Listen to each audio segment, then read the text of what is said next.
नमस्कार दोस्तों, answer writing session में डे 64 है। जीएस 6 से क्वेश्चन को देखेंगे। क्वेश्चन है, आप देखें तो उत्तर प्रदेश ग्रीन हाइड्रोजन नीति 2024 के प्रमुख उद्देश्य क्या हैं, विवेचना कीजिए। ठीक है, what are the major objectives of Uttar Pradesh green hydrogen policy 2024? Discuss 200 word में अप्रोच करना है। क्वेश्चन पर आगे बढ़ने से पहले आपके स्क्रीन पर एक एमसीक्यू, एक बहुविकल्पी प्रश्न शो हो रहा होगा। आप इसका आंसर कमेंट सेक्शन में जरूर करेंगे। चलिए हम लोग एक परिचय से इस क्वेश्चन को शुरू करते हैं और अप्रोच करते हैं इस क्वेश्चन को। पहले हम लोग एक इंट्रो लिखेंगे ब्रीफ मैनर में। ठीक है, यानी कि संदर्भ या फिर परिचय आप कर सकते हैं। ठीक है, तो इंट्रो में हम लिख सकते हैं ग्रीन हाइड्रोजन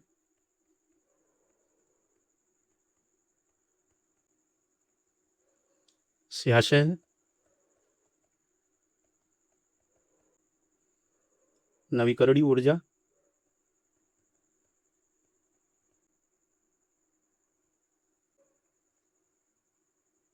स्रोतों,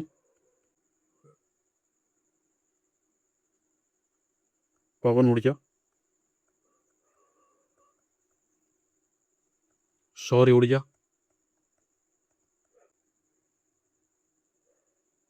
आदि के माध्यम से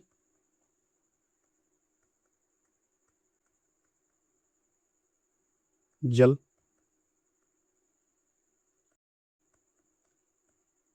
इलेक्ट्रोलिसिस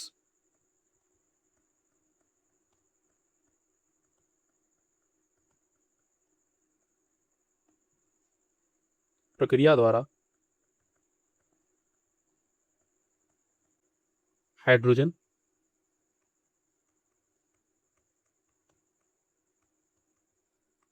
का उत्पादन करना। ठीक है, तो हम लोगों ने ब्रीफ मैनर में इंट्रो लिखा। आप जो है कुछ कीवर्ड्स हैं, आप उसको अंडरलाइन कर लें। ठीक है, नवीकरणीय ऊर्जा और स्रोत। आप देखें तो ग्रीन हाइड्रोजन का जो प्रोडक्शन होता है वो रिन्यूएबल जो एनर्जी है उसको सोर्स के रूप में लिया जाता है, और जो है आप देखेंगे तो वाटर में इलेक्ट्रोलिसिस के प्रोसेस के माध्यम से जो है प्रोडक्शन किया जाता है। तो ठीक है, इस तरीके से हम लोग ब्रीफ मैनर में इंट्रो लिखा। अब हम लोग एक फिगर ड्रॉ करेंगे। ठीक है, इस कॉन्टेक्स्ट में आप एक फिगर ड्रॉ करें।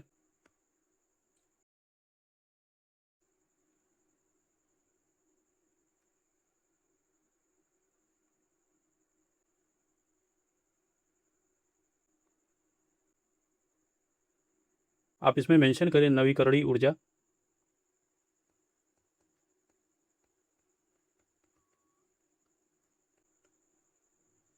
जैसे आप देखिए पवन ऊर्जा, एंड आप देखें तो सौर ऊर्जा। ठीक है, आप एक इलेक्ट्रोलाइजर के थ्रू जो है आप देखें तो इलेक्ट्रोलिसिस प्रक्रिया के थ्रू आप देखें तो ग्रीन हाइड्रोजन प्रोडक्शन करेंगे। तो मेंशन करें आप इलेक्ट्रोलाइजर।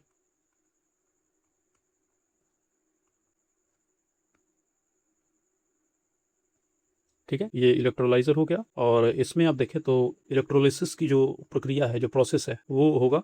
और आप देखें तो H2O। ठीक है, यहाँ से आप देखें तो ग्रीन हाइड्रोजन आपको प्राप्त हो जाएगा।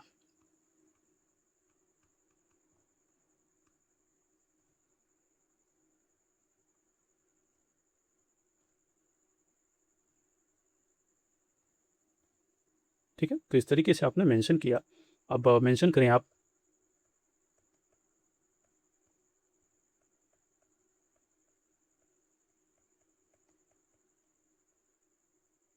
ठीक है, ये इलेक्ट्रोलिसिस प्रोसेस हो गया। अब आप जो है इसे क्लोज कर देंगे। ठीक है, और नीचे आप मेंशन करेंगे फिगर में आप क्या दिखा रहे हैं। तो मेंशन करें आप चित्र ग्रीन हाइड्रोजन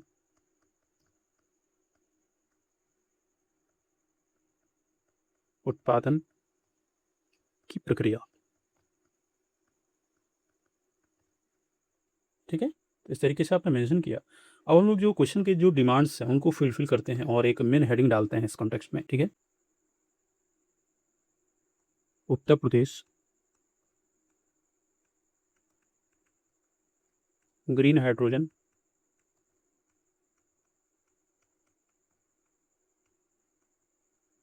नीति।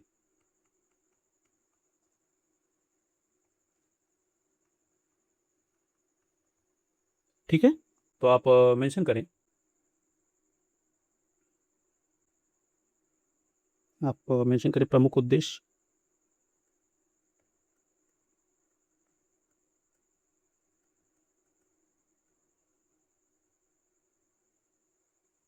ठीक है, तो एक एक चीज़ आप मेंशन करें। फर्स्ट आप मेंशन करें, आप देखिए जो नेशनल ग्रीन हाइड्रोजन मिशन है उसको ये स्टेट में इम्प्लीमेंट करेगा। तो राष्ट्रीय ग्रीन हाइड्रोजन, फर्स्ट आप मेंशन करें राष्ट्रीय ग्रीन हाइड्रोजन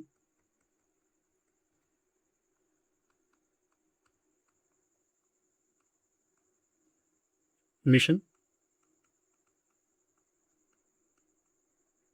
का क्रियान्वयन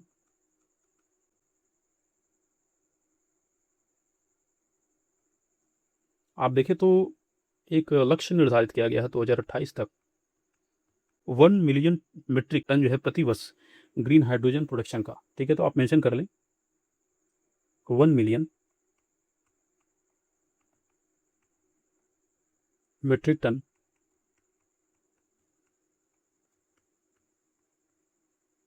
प्रति वर्ष ग्रीन हाइड्रोजन का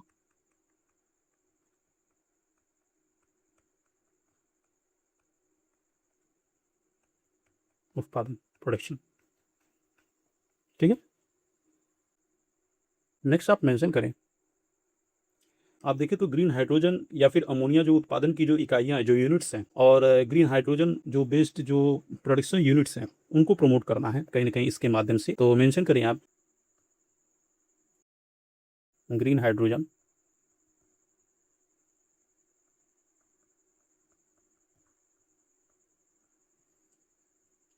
या फिर अमोनिया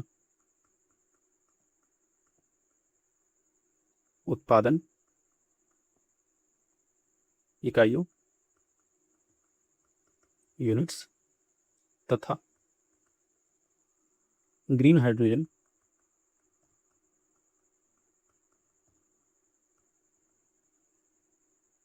जो बेस्ड जो प्रोडक्शन यूनिट्स हैं आधारित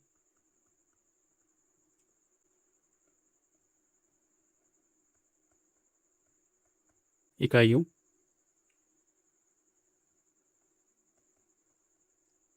निवेश को प्रोत्साहित करना।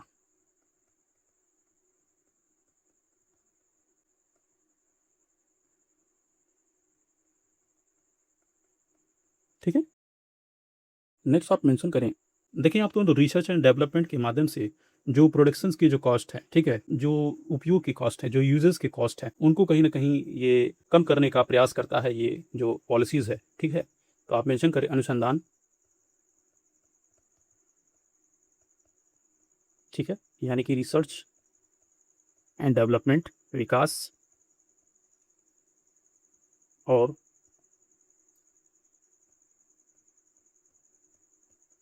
तकनीकी नवाचार, इनोवेशन,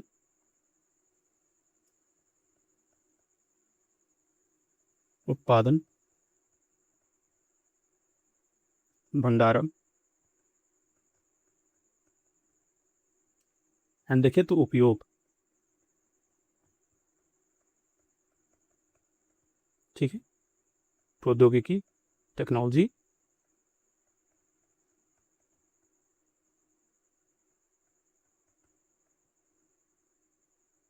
की जो लागत है कम करना। ठीक है, आप नेक्स्ट मेंशन करें इसमें, देखें तो ग्रीन हाइड्रोजन की जो वैल्यू चेन है, ठीक है, जिसमें आप देखें तो जो नवीकरणीय ऊर्जा है एंड जो इंफ्रास्ट्रक्चर है, और इसको आप देखें तो कहीं ना कहीं जो है बढ़ावा देना है। तो आप मेंशन करें ग्रीन हाइड्रोजन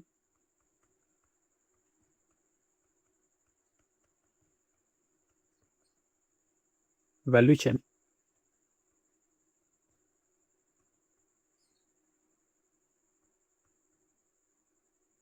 का विकास करना। जैसे आप देखें नवीकरणीय ऊर्जा,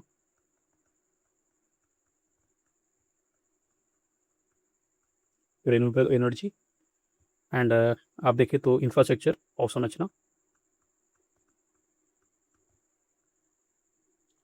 एंड हाइड्रोजन वैली ठीक है। नेक्स्ट एंड लास्ट वन आप मेंशन कर लें। आप देखिए तो skill labour force and employment generation भी इसका उद्देश्य है, तो मेंशन कर सकते हैं आप। आप देखिए तो इंडस्ट्री के लिए यानी कि उद्योग के लिए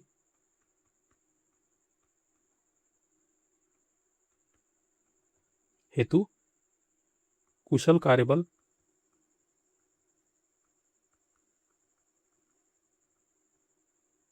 तैयार करना एंड रोजगार सृजन यानी कि एम्प्लॉयमेंट जनरेट करना। तो ये तो हम लोगों ने उद्देश्य मेंशन किया, ठीक है। इसकी सिग्निफिकेंस क्या है, महत्व क्या है, मेंशन करते हैं हम लोग। तो महत्व मेंशन करें,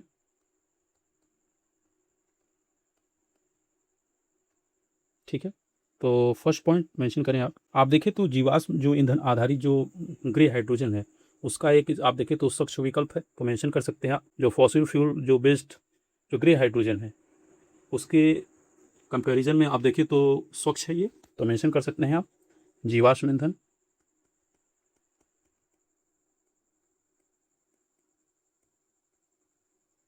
आधारित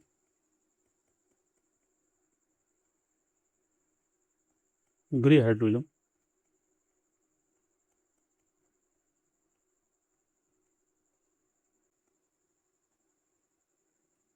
स्वच्छ विकल्प।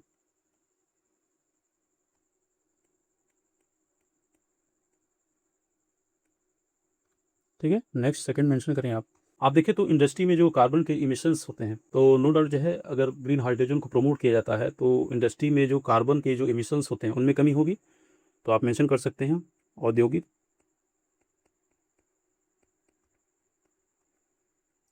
उत्सर्जन। खास करके आप देखें तो जो उर्वरक इंडस्ट्रीज है, जो फर्टिलाइजर इंडस्ट्रीज है एंड रिफाइनरी जो इंडस्ट्रीज है,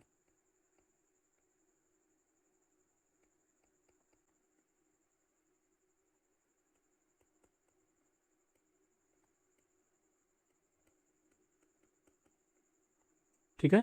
थर्ड पॉइंट में मेंशन करें आप देखें तो इसके माध्यम से इन्वेस्टमेंट जो है प्रमोट होगा और राज्य में निवेश आकर्षित होगा, और उसके साथ ही आप देखें तो इंडस्ट्रियल डेवलपमेंट औद्योगिक विकास और जो एक्सपोर्ट है उत्तर प्रदेश का वो बढ़ेगा, तो राज्य में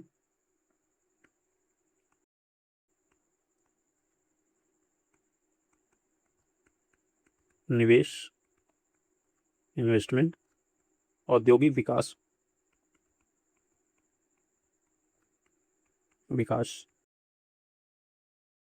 यानी कि इंडस्ट्रियल डेवलपमेंट, और आप देखिए तो जो निर्यात है जो एक्सपोर्ट है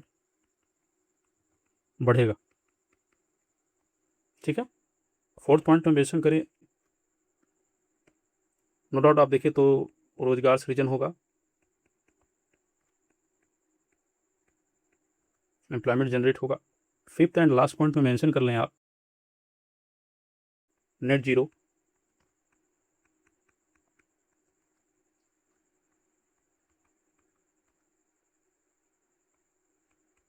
लक्ष्य को प्राप्त करने में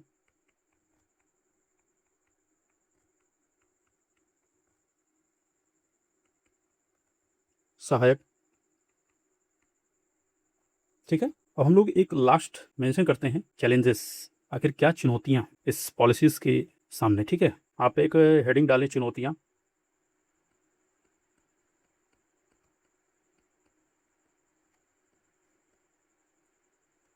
ठीक है। अब एक एक चीज़ें मेंशन करें आप देखें तो ये जो इनिशियल जो कास्ट है इसके प्रोडक्शन में वो काफ़ी हाई है, तो मेंशन कर सकते हैं आप। फर्स्ट में आप देखें तो उच्च प्रारंभिक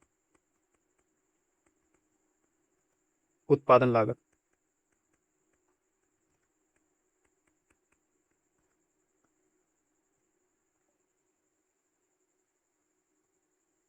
ठीक है। सेकंड आप मेंशन करें अपर्याप्त मांग है अभी, आप देखें तो जो मार्केट है वो डेवलप नहीं हुआ है इसके लिए, तो आप मेंशन कर सकते हैं अपर्याप्त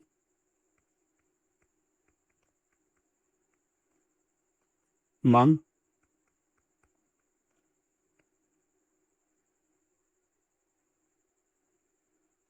ठीक है।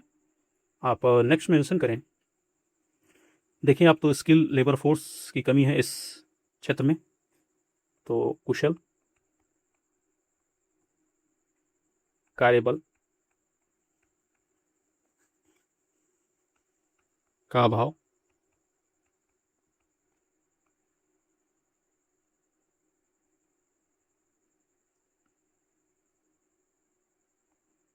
ठीक है। Next and last one mention कर लें आप। देखिए, तो जो स्टोरेज फैसिलिटीज़ है एंड जो बेसिक इंफ्रास्ट्रक्चर है, कहीं ना कहीं इस क्षेत्र में अभी सीमित है, तो मेंशन कर सकते हैं आप भंडारण और परिवहन,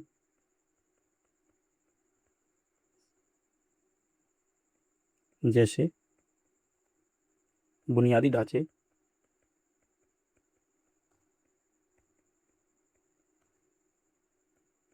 अपर्याप्तता, ठीक, यानी कि लिमिटेड है अभी। तो ठीक है, तो हम लोगों ने मेंशन किया। अब हम लोग एक फर्दर कंक्लूड करेंगे इस क्वेश्चन को। तो एक कंक्लूजन हम लोग मेंशन करते हैं। कंक्लूजन में आप मेंशन करें, कंक्लूजन आप लोग हेडिंग नहीं डालेंगे, ठीक है, ये स्ट्रक्चर के लिए मैं करता हूँ, ठीक है। तो मेंशन कर सकते हैं आप ऊर्जा की बढ़ती मांग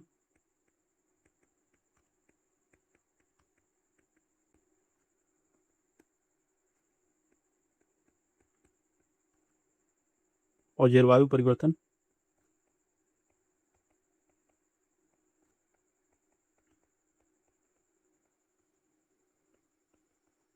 के दृष्टिगत, ठीक है, यानी कि क्लाइमेट चेंज एंड आप देखें तो जो डे बाय डे जो एनर्जीज की डिमांड बढ़ रहे हैं, उसको ध्यान में रखते हुए आप देखें तो ग्रीन हाइड्रोजन के क्षेत्र में जो research and development and innovation को बढ़ावा दिया जाना चाहिए। तो मेंशन कर सकते हैं आप दृष्टिगत ग्रीन हाइड्रोजन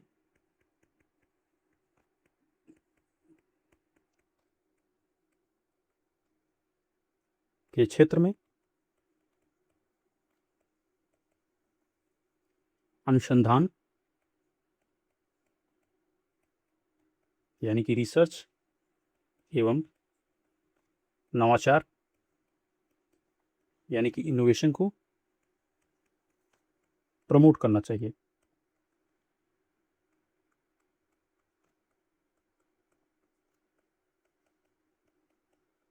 अपने ऊपर चैलेंजेस लिखे, अब आप कुछ रिकमेंडेशन दे रहे हैं कि आप जो है रिसर्च एंड डेवलपमेंट को प्रमोट करिए जो है ग्रीन हाइड्रोजन के क्षेत्र में, ठीक है, दिया जाना चाहिए, ताकि आप देखें ऊर्जा क्षेत्र में जो डिपेंडेंसी है वेस्ट एशिया में ऊर्जा क्षेत्र में आत्मनिर्भरता को प्राप्त किया जा सके,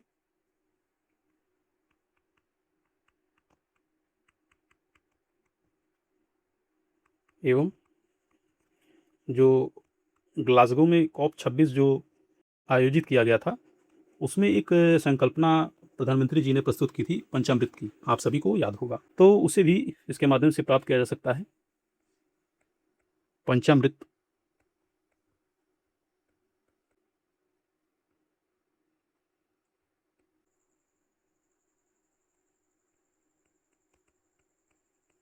ठीक है, यानी कि आपने मेंशन किया कि ऊर्जा की बढ़ती मांग और जलवायु परिवर्तन के दृष्टिगत ग्रीन हाइड्रोजन के क्षेत्र में अनुसंधान और नवाचार को बढ़ावा दिया जाना चाहिए, ताकि ऊर्जा क्षेत्र में आत्मनिर्भरता एवं COP26 के पंचामृत को प्राप्त किया जा सके, ठीक है। अब आप जो है कुछ और तरीके हो सकते हैं कंक्लूजन के, तो आप मेंशन कर सकते हैं।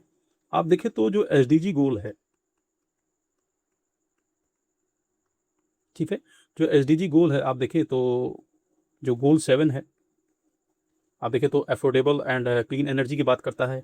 SDG आप देखें तो 9, ठीक है, जो इंडस्ट्री इनोवेशन एंड आप देखें तो इंफ्रास्ट्रक्चर की बात करता है।